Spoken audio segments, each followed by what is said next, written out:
एक ससुर का पश्चाताप। आज फिर बेटे ने धक्का दे दिया था। घर में उस वक्त कोई न था। पिता के कराह का उस पर कोई असर न था। असर होता भी तो कैसे, वह तो बरसों पूर्व नशे की काली दुनिया में खो चुका था। वो तो नौकर बाजार से सब्जी लेकर लौटा तो उन्हें जमीन पर पड़े देखकर एम्बुलेंस मंगवाया। डॉक्टर के बहुत पूछने पर भी वह असलियत कह न सके। उन्हें कुछ दिनों तक नर्सिंग होम में ही रहना था। 70 की उम्र में हड्डियां कब आसानी से जुड़ती है। अपने ही पुत्र के किए पर आंखें नम थीं और दिल भरा भरा सा था। दोपहर में बहू स्कूल से लौटते वक्त सास को पार्लर से लेती हुई घर आई। तब उसे घर की दुर्घटनाओं के विषय में पता लगा। द्वारिका प्रसाद जी ने वकील को नर्सिंग होम में ही बुला लिया था और अपनी समस्त संपत्ति बहुत के नाम कर दी। इस बात का पता लगते ही धर्मपत्नी आशा जी आग बबूला हो उठी। मेरे जीते जी इस सारी संपत्ति का मालिकाना हक बहू को देने का मतलब। हम बूढ़े और कमजोर हो गए हैं। विकास हमसे सारी संपत्ति जब्त कर बर्बाद कर देगा। बहू के नाम पर कर दिया, कम से कम पोते पोतियों की पढ़ाई लिखाई सही तरह से चलेगी। ये सब तो मैं अपने हाथों ही करवा देती। तुम क्या करवाती जो आज तक उसे सुधार तक न सकी। हमेशा की तुम्हारे लाड प्यार ने उसे बिगाड़ा ही है। जब पहली बार सिगरेट पिया तब थप्पड़ ना जड़ सकी। जब स्कूल फेस्टिवल में दोस्तों के साथ बियर पार्टी कर रहा था तब तुमने मुझसे लड़ झगड़ कर उसके हाथों में पैसे दिए। उन्हीं अमीरजादों के साथ जब ड्रग्स लेने लगा तब भी तुम्हारी ममता अंधी रही। आंखों पर गांधारी के समान पट्टी बांधकर उसे बर्बाद होता देखती रही। बेटे की गलत परवरिश के लिए पत्नी को दोषी मानते थे।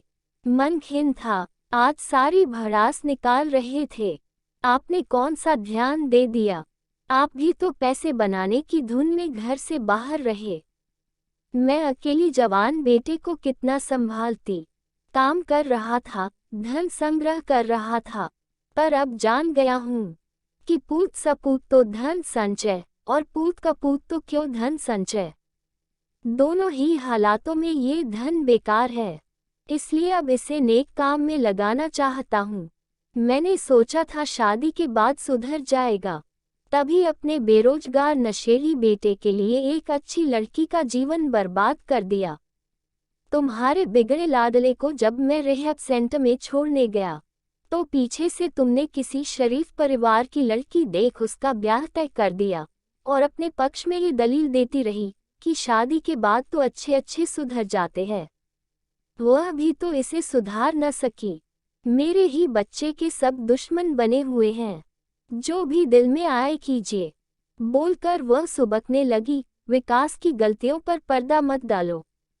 उस पर से मेरा भरोसा जाता रहा है। अच्छा है कि बहू सरकारी अफसर है। उसके साथ उसके बॉडीगार्ड रहते हैं। उससे कोई बदतमीजी नहीं कर पाएगा।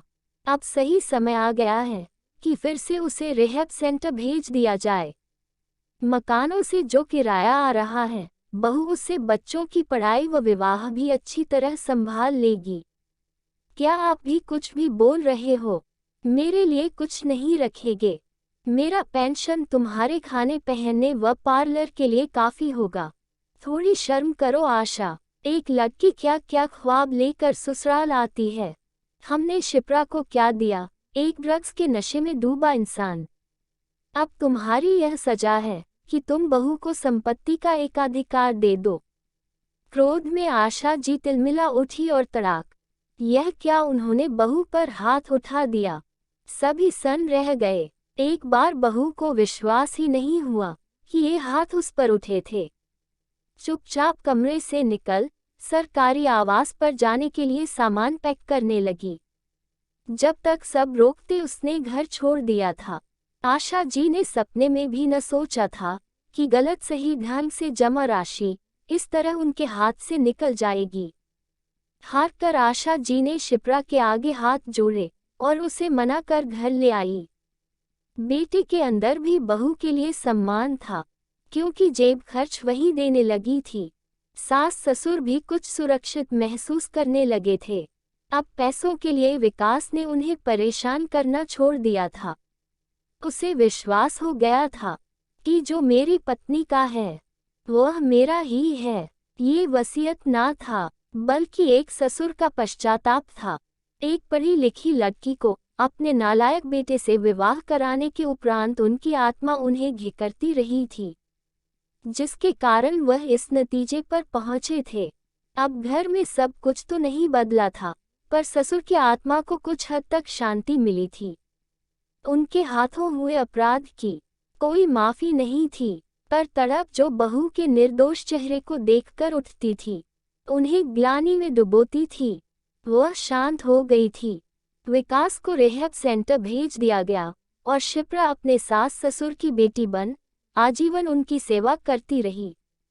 तो दोस्तों, आज की कहानी आपको कैसी लगी कमेंट जरूर करें और वीडियो को लाइक और शेयर जरूर करें और चैनल को सब्सक्राइब करके हमें सपोर्ट करें।